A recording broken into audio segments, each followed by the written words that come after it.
Le climat était des plus tendus au tribunal de grande instance de Louga où le maître coranique Serigne Cheikhouna Gueye et ses complices sont jugés pour mise en danger de la vie autrui, violence et faits et complicité après la mise en délibéré de l'affaire pour le 4 décembre prochain. Les populations qui s'étaient regroupées autour du tribunal ont saccagé le palais de justice. À cet effet, le ministre de la Justice, Malik Sall, prévoit d'identifier les coupables et de les punir. Retenez aussi que le procureur avait requis à la barre du tribunal une condamnation de 2 ans, dont 2 mois fermes. Toujours sur cette affaire, sollicitée par une délégation des maîtres coraniques, le khalife général des Mourides a préféré attendre le jugement du maître coranique avant de se prononcer. Rapport ARMP 2017 au marché des irrégularités, le Centre des œuvres universitaires de Dakar, la PIXI, la Caisse de dépôt et de consignation, l'ancien DG de la Poste Sirédia, tous ont été épinglés.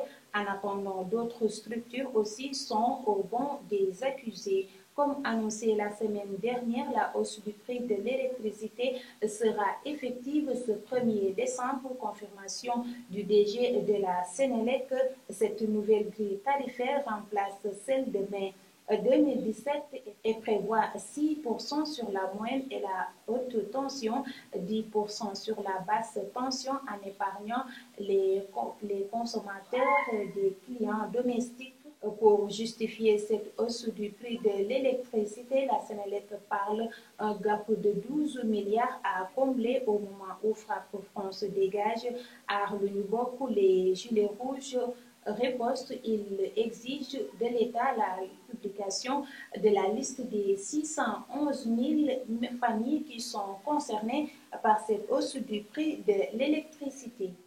Le gouvernement sénégalais est décidé à durcir la répression du viol et de la pédophilie par des sanctions pouvant aller jusqu'à la réclusion criminelle à perpétuité. Ce mercredi, le Conseil des ministres a adopté le projet de loi modifiant la loi numéro 65-60 du 21 juillet 1965 portant code pénal avec des chapitres visant à durcir la répression du viol et de la pédophilie.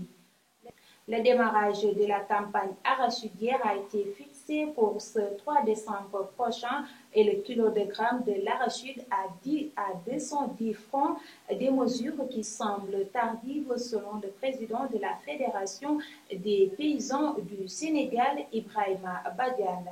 Dernier hommage à Colette Senghor, épouse et muse de l'ancien président Léopold Sédar Senghor, après un hommage rendu en présence du président de la République Macky Sall ce jeudi 28 novembre. Elle a été inhumée au cimetière de Bel-Air à Dakar auprès de son mari et de son fils. C'est tout pour l'actualité de la semaine. Rendez-vous la semaine prochaine. D'ici là, restez connectés. Créatifs.